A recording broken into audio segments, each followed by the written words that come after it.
प्रणाम दोस्तों। प्रस्तुत है मुंशी प्रेमचंद जी द्वारा रचित मानसरोवर भाग 6 से ली हुई कहानी अमावस्या की रात। एक अनुरोध, कहानी पसंद आए तो चैनल को सब्सक्राइब करना ना भूलें। तो शुरू करते हैं यह छोटी सी कहानी। अमावस्या की रात थी। प्रकाश से पराजित होकर मानो अंधकार ने विशाल भवन में शरण ली थी। पंडित देवदत्त अपने अर्ध अंधकार वाले कमरे में मौन परंतु चिंता में निमग्न थे। आज 1 महीने से उनकी पत्नी गिरिजा की जिंदगी को निर्दय काल ने खिलवाड़ बना लिया है।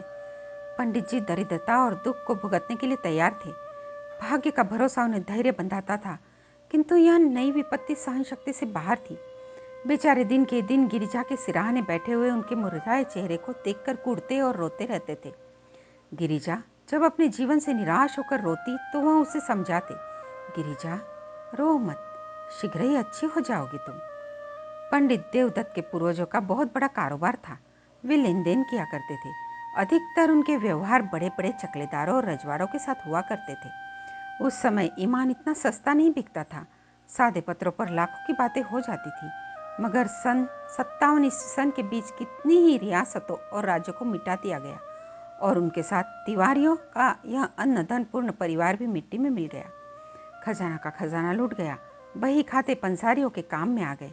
जब कुछ शांति हुई, रियासतें फिर संभली, तो जब तक समय पलटा चुका था, वचन लेख के अधीन हो रहा था तथा लेख में भी सादे और रंगीन का भेद होने लगा था। जब देवदत्त ने होश संभाला तब उनके पास इस खंडहर के अतिरिक्त और कोई संपत्ति न बची थी। अब तो निर्वाह के लिए कोई उपाय न था। कृषि में परिश्रम और कष्ट था। वाणिज्य के लिए धन और बुद्धि की आवश्यकता थी। विद्या भी ऐसी नहीं थी कि कहीं नौकरी करते। परिवार की प्रतिष्ठा भी दान लेने में बाधक थी। अस्तु साल में 2-3 बार अपने पुराने व्यवहारियों के घर बिना बुलाए पाहुणों की भांति जाते और कुछ विदाई तथा मार्ग व्यय पाते, उसी पर गुजारा करते थे। पैतृक प्रतिष्ठा का चिन्ह यदि कुछ शेष था तो वह पुरानी चिट्ठी पत्रियों का ढेर तथा हुंडियों का पुलिंदा, जिनकी स्याही भी उनके मंद भाग्य की भांति फीकी पड़ गई थी। पंडित देवदत्त तो उन्हें अपने प्राणों से भी अधिक प्रिय समझते थे। द्वितीया के दिन जब घर लक्ष्मी पूजा होती थी तो पंडित जी भी ठाट बाट से उन पुलिंदों की पूजा करते। लक्ष्मी न सही, लक्ष्मी का स्मारक चिन्ह ही सही। दूज का दिन पंडित जी की प्रतिष्ठा की श्रद्धा का दिन था। इसे चाहे विडम्बना कहो चाहे मूर्खता, परंतु श्रीमान पंडित महाशय को उन पत्रों पर बड़ा अभिमान था। जब भी गांव में कोई विवाद छिड़ जाता तो यहाँ सड़े गले कागजों की सेना ही बहुत काम पर जाती और प्रतिवादी शत्रु को हार माननी पड़ती। यदि 70 पीढ़ियों से शस्त्र की सूरत न देखने पर भी लोग क्षत्रिय होने का अभिमान करते हैं, तो पंडित देवदत्त का उन लेखों पर अभिमान करना अनुचित नहीं कहा जा सकता था, जिससे 70 लाख रुपयों की रकम छपी हुई थी। वही अमावस्या की रात्रि थी, किंतु दीप मालिका अपनी अल्प जीवनी समाप्त कर चुकी थी। चारों तरफ जुआरियों के लिए यह शकुन की रात्रि थी, क्योंकि आज की हार का मतलब सार भर की हार होती है। लक्ष्मी के आगमन की चारों ओर धूम थी। कौड़ियों पर अशर्फियां लुट रही थी। भट्टियों में शराब के बदले पानी बिक रहा था। पंडित देवदत्त के अलावा कस्बे में कोई ऐसा मनुष्य नहीं था जो दूसरों की कमाई समेटने की धुन में न हो। आज भोर से ही गिरिजा की अवस्था शोचनीय थी। तेज बुखार उसे एक एक क्षण से मूर्छित कर रहा था। फिर एकाएक उसने चौंक कर आंखें खोली और एक अत्यंत क्षीण स्वर में कहा, आज तो दिवाली है। पंडित देवदत्त ऐसा निराश हो रहा था कि गिरिजा को चैतन्य देखकर भी उसे आनंद नहीं हुआ। बोला, हाँ, आज दिवाली है। गिरिजा ने आंसू भरी दृष्टि से इधर उधर देखकर कहा, हमारे घर में दीपक क्यों नहीं जलेंगे? देवदत्त फूट फूट कर रोने लगा। गिरिजा ने फिर उसी स्वर में कहा, देखो, आज के दिन भी घर अंधेरा रह गया, मुझे उठा दो, मैं भी अपने घर में दिए जलाऊंगी। ये बातें देवदत्त के हृदय में चुभ जाती थी। मनुष्य की अंतिम घड़ी लालसा और भावनाओं में व्यतीत होती है। इस नगर में लाला शंकरदास अच्छे प्रसिद्ध वैद्य थे। अपने प्राण संजीवन औषधालय में दवाओं के स्थान पर छापने का प्रेस रखे हुए थे। दवाइयाँ कम बनती थी, इश्तहार अधिक प्रकाशित होते थे। वे कहा करते थे कि बीमारी केवल रईसों का ढकोसला है और पॉलिटिकल इकोनॉमी के अनुसार इस विलास पदार्थ से जितना अधिक संभव हो टैक्स लेना चाहिए। यदि कोई निर्धन है तो हो, यदि कोई मरता है तो मरे, उसे क्या अधिकार है कि बीमार पड़े और मुफ्त में दवा कराए? भारतवर्ष की यह दशा अधिकतर मुफ्त दवा कराने से हुई है। इससे मनुष्य को असावधान और बलहीन बना दिया है। देवदत्त महीने भर नित्य उनके निकट दवा लेने आता था, परंतु वैद्य जी कभी उसकी ओर ध्यान देते ही नहीं थे कि वह अपनी शोचनीय दशा प्रकट कर सके। वैद्य जी के हृदय के कोमल भाग तथा पहुंचने के लिए देवदत्त ने बहुत कुछ हाथ पैर चलाए। वह आंखों में आंसू भरे आता, किंतु वैद्य जी का हृदय ठोस था, उसमें कोमल भाव था ही नहीं। वही अमावस्या की डरावनी रात थी। आकाश में तारे आधी रात के बीतने पर और भी अधिक प्रकाशित हो रहे थे, मानो श्रीनगर में बुझी हुई दिवाली पर कटाक्षयुक्त आनंद के साथ मुस्कुरा रहे थे। देवदत्त बेचैनी की दशा में गिरिजा के सिरहाने से उठे और वैद्य जी के मकान की ओर चले। वे जानते थे कि लाला जी बिना फीस लिए कदापि नहीं आएंगे, किंतु हताश होने पर भी आशा पीछा नहीं छोड़ती। देवदत्त कदम आगे बढ़ाते चले जाते थे। हकीम जी उस समय अपने रामबाण बिंदु का विज्ञापन लिखने में व्यस्त थे। उस विज्ञापन की भावप्रद भाषा तथा आकर्षण शक्ति देखकर कह रह नहीं सकते कि वे वैद्य शिरोमणि थे या अच्छे लेखक। वैद्य जी अपने विज्ञापन को समाप्त कर उच्च स्वर से पढ़ रहे थे कि उनके नेत्रों में उचित अभिमान और आशा झलक रही थी कि इतने में देवदत्त ने बाहर से आवाज दी। वैद्य जी बहुत खुश हुए। रात के समय उनकी फीस दुगनी थी। लालटेन लिए बाहर निकले तो देवदत्त रोता हुआ उनके पैरों से लिपट गया और बोला, वैद्य जी, इस समय मुझ पर दया कीजिए। गिरिजा जब कोई शायद की पाहुनी है, अब आप ही उसे बचा सकते हैं। यह तो मेरे भाग्य में जो लिखा है वही होगा, किंतु इस समय तनिक चलकर आप देख ले तो मेरे दिल का दाह मिट जाएगा। मुझे धैर्य हो जाएगा कि इसके लिए मुझसे जो कुछ हो सका मैंने किया। परमात्मा जानता है कि मैं इस योग्य नहीं हूँ कि आपकी कुछ सेवा कर सकूँ, किंतु जब तक जीऊँगा आपका यश गाऊंगा और आपके इशारों का गुलाम बना रहूँगा। हकीम जी को देवदत्त की बातें सुन के कुछ तरस आया, किंतु वह जुगनू की चमक थी जो शीघ्र स्वार्थ के विशाल अंधकार में विलीन हो गई। वही अमावस्या की वो काली रात्रि थी। वृक्षों पर सन्नाटा छा गया था। जीतने वाले अपने बच्चों को नींद से जगाकर इनाम देते थे, हारने वाले अपनी रुष्ट और क्रोधित स्त्रियों से क्षमा के लिए प्रार्थना कर रहे थे। इतने में घंटी के लगातार शब्द वायु और अंधकार को चीरते हुए कान में आने लगे। उनकी सुहावनी ध्वनि इस निस्तब्ध अवस्था में अत्यंत भली प्रतीत होती थी। वह शब्द समीप हो गए और अंत में पंडित देवदत्त के समीप आकर उस खंडहर में डूब गए। पंडित जी उस समय निराशा के अथाह समुद्र में गोते खा रहे थे। शोक में इस योग्य भी नहीं थे कि प्राणों से भी अधिक प्यारी गिरिजा का दवा दर्पण कर सके, मगर कर भी क्या सकते थे। उस निष्ठुर वैद्य को यहाँ कैसे लाए? जालिम, मैं सारी उम्र तेरी गुलामी करता रहूंगा, तेरी इश्तिहार छापता रहूंगा, तेरी दवाई कुटता रहता। आज पंडित जी को यह ज्ञात हुआ कि 70 लाख की चिट्ठी पत्रियां इतनी कौड़ियों की मोल भी नहीं। पैतृक प्रतिष्ठा का अहंकार अब आंखों से दूर हो गया। उन्होंने उस मखमली थैले को संदूक से बाहर निकाला और उन चिट्ठी पत्रियों को, जो बाप दादा की कमाई का शेषांश थी और प्रतिष्ठा की भांति जिनकी रक्षा की जाती थी, एक एक करके दिया को अर्पण करने लगे। जिस तरह सुख और आनंद से पालित शरीर चिता को भेंट हो जाती है, उसी प्रकार वह कागजी पुतलियां भी उस प्रज्वलित दिया की धधकते हुए मुंह का ग्रास बनती थी। इतने में किसी ने बाहर से पंडित जी को पुकारा। उन्होंने चौंक कर सिर उठाया। वे नींद से अंधेरे में टटोलते हुए दरवाजे तक आए। देखा कि कई आदमी हाथ में मशाल लिए हुए खड़े हैं और एक हाथी अपने सूंड से उन एरंड के वृक्षों को उखाड़ रहा है जो द्वार पर द्वारपालों की भांति खड़े थे। हाथी पर एक सुंदर युवक बैठा है, जिसके सिर पर केसरिया रंग की रेशमी पाग है, माथे पर अद्र चंद्रकार चंदन भाले की तरी नोकदार मूछे मुखारविंद से प्रभाव और प्रकाश टपकता हुआ कोई सरदार मालूम पड़ता था। उसका कलीदार अंगरखा और चुनारदाव पैजाना, कमर में लटकती हुई तलवार और गर्दन में सुनहरे कंठे और जंजीर उसके सजीले शरीर पर अत्यंत शोभा पा रहे थे। पंडित जी को देखते ही उसने रकाब पर पैर रखा और नीचे उतरकर उसकी वंदना की। उसके इस विनीत भाव से कुछ लज्जित होकर पंडित जी बोले, आपका आगमन कहाँ से हुआ है? उस नवयुवक ने बड़े नम्र शब्दों में जवाब दिया। उसके चेहरे से भलमनसाहट बरसती थी। मैं आपका पुराना सेवक हूँ। दास का घर राजनगर है। मैं वहाँ का जागीरदार हूँ। मेरे पूर्वजों पर आपके पूर्वजों ने बड़े अनुग्रह किए हैं। मेरी इस समय जो कुछ प्रतिष्ठा तथा संपत्ता है, सब आपके पूर्वजों की कृपा और दया का परिणाम है। मैंने अपने अनेक स्वजनों से आपका नाम सुना था और मुझे बहुत दिनों से आपके दर्शनों की आकांक्षा थी। आज वहाँ सुअवसर भी मिल गया। अब मेरा जन्म सफल हुआ। पंडित देवदत्त की आंखों में आंसू भर आए। पैतृक प्रतिष्ठा का अभिमान उनके हृदय का कोमल भाग था। वह दीनता जो उनके मुख पर छाई हुई थी थोड़ी देर के लिए विदा हो गई। वे गंभीर भाव धारण करके बोले, यह आपका अनुग्रह है जो ऐसा करते हैं, नहीं तो मुझे जैसे कपूत में इतनी योग्यता नहीं जो अपने आप को लोगों की संतति कह सकूं। इतने में नौकरों ने आंगन में फर्श बिछा दिया। दोनों आदमी उस पर बैठे और बातें होने लगी।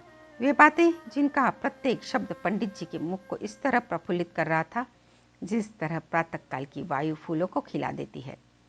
पंडित जी के पितामह ने नवयुवक ठाकुर के पितामह को 25,000 रुपये कर्ज दिए थे। ठाकुर अब गया में जाकर अपने पूर्वजों का श्राद्ध करना चाहता था, इसलिए जरूरी था कि उसके जिम्मे जो कुछ ऋण हो उसकी एक एक कौड़ी चुका दी जाए। ठाकुर को पुराने बही खाते में यह ऋण दिखाई दिया। 25 के अब 75 हो चुके थे। वही ऋण चुका देने के लिए ठाकुर आया था। धर्म ही वह शक्ति है जो अंतःकरण में ओजस्वी विचारों को पैदा करती है। हाँ, उस विचार को कार्य में लाने के लिए पवित्र और बलवान आत्मा की आवश्यकता भी होती है, नहीं तो वे ही विचार क्रूर और पापमय हो जाते हैं। अंत में ठाकुर ने कहा, आपके पास तो वे चिट्ठियां होगी। देवदत्त का दिल बैठ गया। वे संभल कर बोले, संभवता हो, कुछ कह नहीं सकते। ठाकुर ने लापरवाही से कहा, ढूंढिए, यदि मिल जाए तो हम लेते जाएंगे। पंडित देवदत्त उठे, लेकिन उनका हृदय ठंडा हो रहा था। शंका होने लगी कि कहीं भाग्य हरे भाग न दिखा दे। अब कौन जाने वह पुर्जा जलकर राख हो गया था या नहीं। यदि नहीं मिला तो रुपए कौन देता है। शोक के दूध का प्याला सामने आकर हाथ से छूट जाता है। हे भगवान, वह पत्री मिल जाए। हमने अनेक कष्ट पाए हैं, अब तो हम पर दया करो प्रभु। इस प्रकार आशा और निराशा की दशा में देवदत्त भीतर गए और दिया के टिमटिमाते हुए प्रकाश में बचे हुए पत्रों को उलट पुलट कर देखने लगे। वे उछल पड़े और उमंग में भरे हुए पागलों की भांति आनंद की अवस्था में 2-3 बार कूदे। तब दौड़कर गिरिजा को गले से लगा लिया और बोले, प्यारी, यदि ईश्वर ने चाहा तो तू अब बच जाएगी। उन्मत्ता ने उन्हें एकदम यह नहीं जान पड़ा कि गिरिजा अब नहीं रही है, केवल उसकी लाश है। देवदत्त ने पत्री को उठा लिया और द्वार तक वे इसी तेजी से आए मानो पांव में पर लगे गए, परंतु यहाँ उन्होंने अपने को रोका और हृदय में आनंद की उमड़ती हुई तरंग को रोक कर कहा, यह लीजिए, वहाँ पत्री मिल गई है। संयोग की बात है, नहीं तो 70 लाख के कागज दीमकों के बाहर बन गए होते। आकस्मिक सफलता में कभी कभी संदेह बाधा डालता है। जब ठाकुर ने उस पत्री को लेने को हाथ बढ़ाया तो देवदत्त को संदेह हुआ कि कहीं वो उसे फाड़कर फेंक न दे। यद्यपि यह संदेह निरर्थक था, किंतु मनुष्य कमजोरियों का पुतला है। ठाकुर ने उनके मन के भाव को ताड़ लिया। उसने बेपरवाही से पत्री को लिया और मशाल के प्रकाश में देखकर कहा, अब मुझे विश्वास हुआ। यह लीजिए आपका रुपया, आपके समक्ष है। आशीर्वाद दीजिए कि मेरे पूर्वजों की मुक्ति हो जाए आपके ऋण से। यह कहकर उसने अपनी कमर से एक थैला निकाला और उसमें से 1,000 के 75 नोट निकालकर देवदत्त को दे दिए। पंडित जी का हृदय बड़े वेग से धड़क रहा था। नाड़ी तीव्र गति से कूद रही थी। उन्होंने चारों ओर चौकन्नी दृष्टि से देखा कि कहीं कोई दूसरा तो नहीं खड़ा है, और तब कांपते हुए हाथों से नोटों को ले लिया। अपनी उच्चता प्रकट करने की चेष्टा में उन्होंने नोटों की गणना भी नहीं की, केवल उड़ती हुई दृष्टि से देखकर उन्हें समेटा और जेब में डाल लिया। वही अमावस्या की रात्रि थी। स्वर्गीय दीपक भी धुंधले हो चुके थे। उनकी यात्रा सूर्य नारायण के आने की सूचना दे रही थी। उदयाचल फिरोजी बाना पहन चुका था। अस्ताचल में भी हल्के श्वेत रंग की आभा दिखाई दे रही थी। पंडित देवदत्त ठाकुर को विदा करके घर चले। उस समय उनका हृदय उदारता के निर्मल प्रकाश से प्रकाशित हो रहा था। कोई प्रार्थी उस समय उनके घर से निराश होकर नहीं जा सकता था। सत्यनारायण की कथा धूमधाम से सुनने का निश्चय हो चुका था। गिरिजा के लिए कपड़े और गहने के विचार मन में आ रहे थे। अंतःपुर में ही उन्होंने शालिग्राम के सन्मुख मनसा वाचा कर्मणा सिर झुकाया और तब शेष चिट्ठी पत्रियों को समटकर उसी मखमली थैले में रख दिया। किंतु अब उनका यह विचार नहीं था कि संभवतः इन मुर्दों में भी कोई जीवित हो उठे, वरन जीविका से निश्चित हो अब वे पैतृक प्रतिष्ठा पर अभिमान कर सकते थे। उस समय वे धैर्य और उत्साह के नशे में मस्त थे। बस अब मुझे जिंदगी में अधिक संपदा की जरूरत नहीं। ईश्वर ने मुझे इतना दे दिया है, इससे मेरी और गिरिजा की जिंदगी आराम से कट जाएगी। मगर उन्हें क्या खबर थी कि गिरिजा की जिंदगी पहले कट चुकी है। उनके दिल में यह विचार गुदगुदा रहा था कि जिस समय गिरिजा इस आनंद समाचार को सुनेगी उस समय अवश्य उठ बैठेगी। चिंता और कष्ट ने ही उसकी ऐसी दुर्गति बना दी है।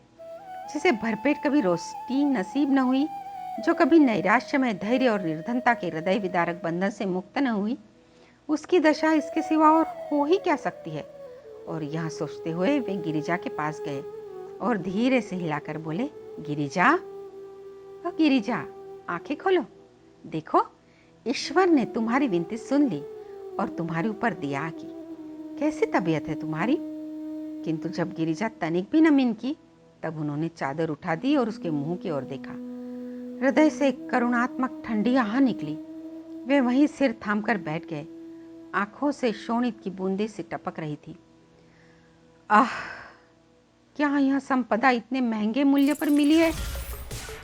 क्या परमात्मा के दरबार से मुझे इस प्यारी जान का मूल्य दिया गया है? ईश्वर, तुम खूब न्याय करते हो। मुझे गिरिजा की आवश्यकता है, इन रुपयों की आवश्यकता नहीं। यह सौदा मेरे लिए बहुत महंगा है ईश्वर, बहुत महंगा। अमावस्या की रात गिरिजा के अंधकार में जीवन की भांति समाप्त हो चुकी थी। खेतों में हल चलाने वाले किसान ऊंचे और सुहाने स्वर में गा रहे थे। सर्दी से कांपते हुए बच्चे सूर्य देवता से बाहर निकलने की प्रार्थना कर रहे थे। पनघट पर गांव की अलबेली स्त्रियां जमा हो गई थी, पानी भरने के लिए नहीं, हंसने खेलने के लिए। कोई घड़े को कुएं में डाले हुए अपनी पोपली सांस की नकल कर रही थी, कोई खंभों से चिपटी हुई अपनी सहेली से मुस्कुराकर प्रेम रहस्य की बातें कर रही थी। बूढ़ी स्त्रियां पोते को गोद में लिए अपने बहुओं को कोस रही थी कि घंटे भर हुए अब तक कुएं से नहीं लौटी। किंतु राजवैद्य लाला शंकरदास अभी तक मीठी नींद ले रहे थे। खांसते हुए बच्चे और कराहते हुए बूढ़े उनके औषधालय के द्वार पर जमा हो चले थे। इस भीड़ भब्बड़ से कुछ दूर 2-3 सुंदर किंतु मुरझाए हुए नवयुवक टहल रहे थे और वैद्य जी से एकांत में कुछ बातें किया चाहते थे। इतने में पंडित जी देवदत्त नंगे सिर, नंगे बदन, लाल आंखें, डरावनी सूरत, कागज का एक पुलिंदा लिए दौड़ते हुए आए और औषधालय के द्वार पर इतनी जोर से हाँक लगाने लगे कि वैद्य जी चौंक पड़े और कहार को पुकार कर बोले कि दरवाजा खोल दे। कहार महात्मा बड़ी रात गए किसी बिरादर की पंचायत से लौटे थे। उन्हें दीर्घ निद्रा का रोग था, जो वैद्य जी के लगातार भाषण और फटकार की औषधियों से भी कम न होता था। आप ऐठते हुए उठे और किवाड़ खोलकर हुक्का चिलम की चिंता में आग ढूंढने चले गए। हकीम जी उठने की चेष्टा कर रहे थे कि सहसा देवदत्त उनके सन्मुख जाकर खड़े हो गए और नोटों का पुलिंदा उनके आगे पटक कर बोले, वैद्य जी, ये 75,000 रुपए के नोट है। यह आपका पुरस्कार और आपकी फीस है। आप चलकर गिरिजा को देख लीजिए और ऐसा कुछ कीजिए कि वह केवल एक बार आंखें खोल दे। यह उसकी एक दृष्टि पर न्योछावर है, केवल एक दृष्टि पर यह सारा ध्यान न्योछावर। आपको रुपए मनुष्य की जान से ज्यादा प्यारे हैं। वे आपके समक्ष है। मुझे गिरिजा की एक चितवन इन रुपए से कई अधिक प्यारी है।